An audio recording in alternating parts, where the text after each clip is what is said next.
Hello everyone, and welcome back to another video on the John Langell YouTube channel. In today's video, we're going to be talking about Shelby Houlihan. So who exactly is Shelby Houlihan? Shelby Houlihan is an American middle distance runner. She had very good success in her career. She ran 3:54.94, I believe, in the 1500 and 14:23 in the 5K. So she's pretty quick for a woman. And she was definitely an elite distance runner in her time, in her prime. But you may realize that she had a 4-year hiatus from the sport since 2020. Now, the reason for that is because she got convicted of doping. That's right. She was convicted of having nandrolone in her system. She was convicted of doping, and she served a 4-year ban. Now, that part is not the controversial part. The controversial part is what happened when she came back from this ban. And that is that these companies decided to put her on a pedestal and parade her around as if she was a way to promote events in the sport. And I just think that that's very, very wrong considering her background and what happened. Today, in this video, I'm going to be talking about why I believe that she is not innocent as she continues to claim, and why I think it's such a travesty that these companies decided to promote her in such a way that they are. So, without further ado, let's get into it. So, as we all know, December 15, 2020, Shelby Houlihan had a drug test. And in that drug test, she was popped for using nandrolone. It was found that there was nandrolone in her system, and nandrolone is a drug that is an anabolic steroid that can be used to build muscle, as steroids are. But the part of it that most pertains to distance running is that it also boosts red blood cell production, which can help with, more blood in your system, more oxygen in the blood. Just overall, it just makes you a better athlete. I'm not going to go into the specifics of it, but that's basically boils down to it. That it boosts your red blood cell production, and that would help you as a distance runner. Instead of admitting to the fact that she had doped, or just accepting the consequences of her actions, she decided to use what is the oldest trick in the book when it comes to doping. And that's that I ate tainted meat, They use it in production. It occurs naturally in animals. I just ate meat. I ate bad meat. Well, I'm here to tell you that nandrolone can be found in pork, but it is found in non-castrated males, boars. It's found in boars. Barrows, commonly used as meat production in gilts, female pigs, barrows being uncastrated males, are what are most commonly used in pork production. Most people do not eat boars because boars are used for breeding. And by the time that they are old enough, they're not good food. So they're very, very low amount of boars in the pool of what you're eating in your meat. And it's very low chance that could have happened. I'm not saying it's impossible, but it's extremely low. That being coupled with the fact that she appealed and it was found that there was not nandrolone in that sample or whatever that they looked at. I'm not entirely up to date on the specific, but she just didn't win the appeal at the end of the day. She was convicted and she served her time, so she is therefore a doper, a convicted doper. The justice system did the best it could to try and prove her innocent, but she was found guilty, which is much like the court of law, which I'll get into later on in the video. Now, it is time to talk about the most important issue at hand, and that is that these media companies, FlowTrack, Track All Access, my boy Gordon, Drake Relays, all these Instagram, these social media companies, they're posting about how Shelby Houlihan is back. The GOAT is back. Oh yes, our savior, she's back. Well, guess what? Your savior is a convicted doper. She is a criminal. She stole. Whether she knew she stole or whatever, we'll get into that later down the road. But she is a convicted criminal who took away opportunities and prize money from other people. That sounds like theft to me, and I personally think it should be treated like theft. I think that we should start having jail time and maybe a lifetime ban from the sport if you're a convicted doper. Now, we have the appeals process. You can appeal it if it's wrongfully, hopefully it comes to light. Very few times does it actually come to light. We are so advanced in technology that at the end of the day, you just got to think, could they really finesse the system that much that the dope was not real? At the end of the day, I just can't think so. But enough about that. Back to the media.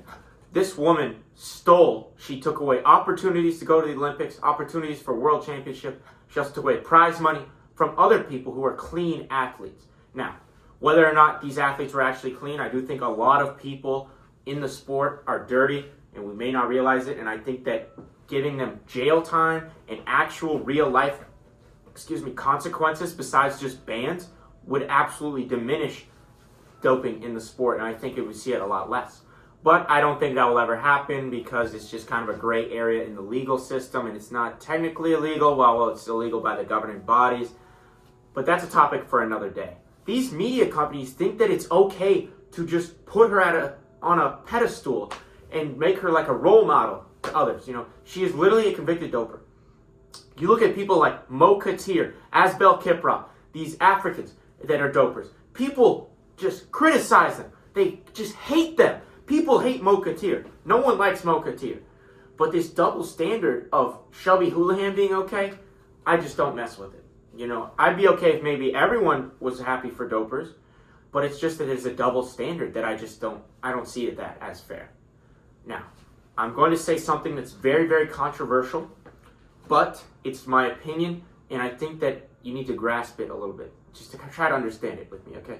So these African dopers, the people hating on Asbel Kiprop, other people of that nature, in Africa there's a big thing about EPO, there's big problems in Kenya like that, the governing body has addressed it.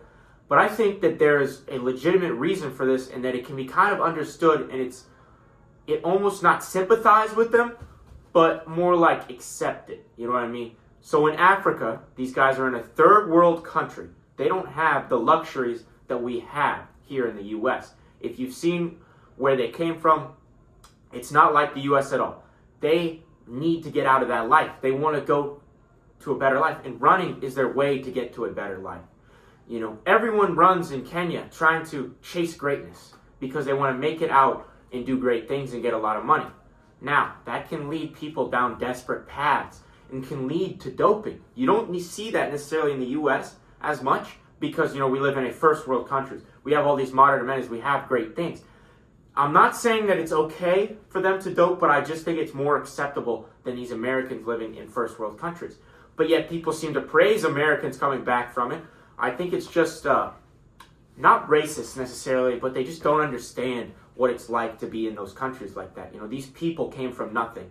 And these Americans, they have so many opportunities in life. They can do literally whatever they want, but yet they still decide to cheat in a sport. It's crazy, But at the end of the day, to get to a high level, you have to wonder what it takes to dope. Is there an area that is achievable naturally? I do know that there are some areas achievable naturally. I know the talent is a big portion of it. And I think that there are legitimate clean athletes in the elite ranks. Some people are just extremely talented, extremely hard workers. But there's no real way to tell as we don't entirely know the truth.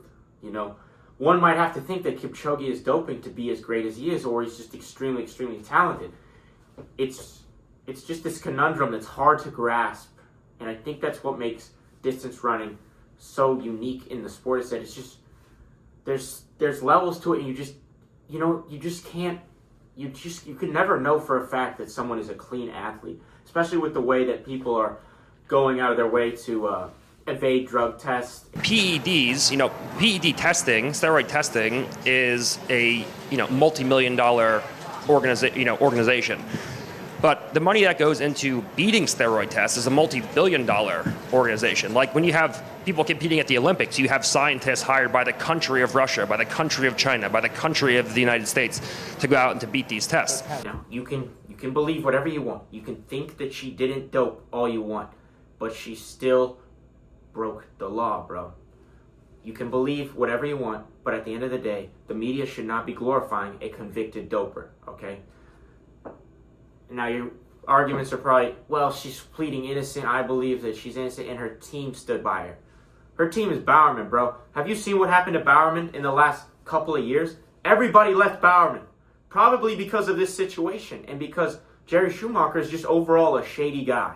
He doesn't really talk a lot in the public eye. He was kind of affiliated with some shady projects back in the day, and he's just not the most clean guy on the streets of distance running. Now, she was backed up by her coach. which I think could have even been the guy that gave it to her. You know, some people think that maybe she was unknowingly doping.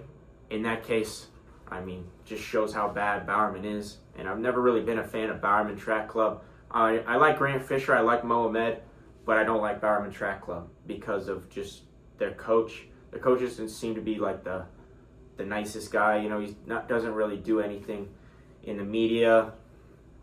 And he took over coaching at Oregon. That's a whole different topic. But at the end of the day, she's a convicted doper, and she should not be getting all this attention that she is getting online. She should be getting negative attention. She is basically a convicted felon, but we're just parading her around like she is a great role model and a great person.